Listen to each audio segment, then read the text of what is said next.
Well, bienvenue sur Filzik, Merci. blog musical. Voilà, on va parler un petit peu de ton actu. Si tu peux nous présenter par mon nom ton nouvel EP. Alors, par mon nom, c'est cette chanson que j'ai écrite en français et en arabe, avec un peu plus de paroles en français que d'habitude, et où j'explore, entre autres, mes identités, on va dire.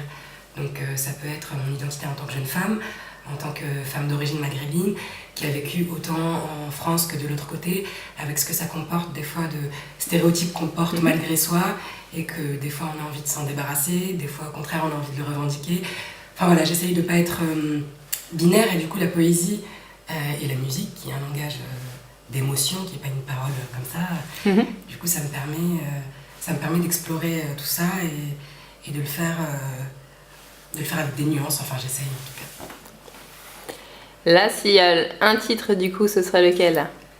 S'il y a un titre dont je voudrais vous parler, tout à l'heure je parlais de Déranger, qui est un titre qui me tient particulièrement à cœur, mais je peux aussi parler de Par mon nom, qui est du coup le titre de l'EP, et qui est aussi une bonne porte d'entrée puisqu'il est dans les deux langues, qui m'a inspiré aussi une petite vidéo que j'ai publiée. Avec des enfants? Ouais. Est-ce que pour toi la transmission est importante, du coup, de par ta culture, ton éducation? Je pense qu'en tout cas la question de ce qui nous précède et ce qui nous succède, c'est quelque chose qui m'interroge beaucoup, et justement de savoir à quel point on a besoin de connaître ou pas notre passé pour pouvoir le transmettre sereinement, ou est-ce qu'au contraire des fois il faut laisser la place aux enfants de se réinventer complètement.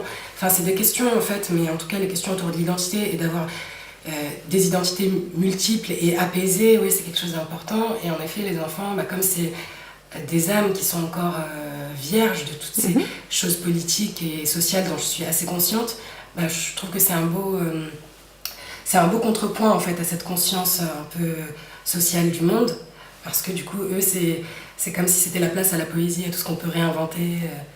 Ils ont des réactions qui ne sont pas encore encombrées en fait. Si on parle actu musical, est-ce que tu peux nous parler de ton dernier coup de cœur? Dernier coup de cœur, des choses que j'ai entendues il n'y a pas longtemps du chanteur Christophe, avec des textures de clavier très très profondes, et voilà, j'aime vraiment bien ce qu'il fait ces dernières années. Je trouve qu'il explore vraiment des sons, quoi, et c'est assez inspirant. Merci. Est-ce qu'on pourra te retrouver en live à partir de peut-être l'année prochaine dans un projet solo, ou là pour l'instant tu restes sur les premières parties de Slimane? Oui, bien sûr. Alors les premières parties de Slimane, c'est aussi de la découverte, essayer de faire partager ma musique à des gens qui ne la connaissent pas encore. C'est un peu le principe des premières parties, des soutenus pour faire découvrir son univers. Et dans un second temps, du coup, l'idée c'est après de pouvoir, les gens qui l'auront découvert, qui ont envie de continuer à le partager, qui viennent sur des dates d'une tournée à moi. Dans un second temps, c'est sûr que c'est l'espoir, le projet. On vous y invite en tout cas. Merci beaucoup et à très vite. Merci.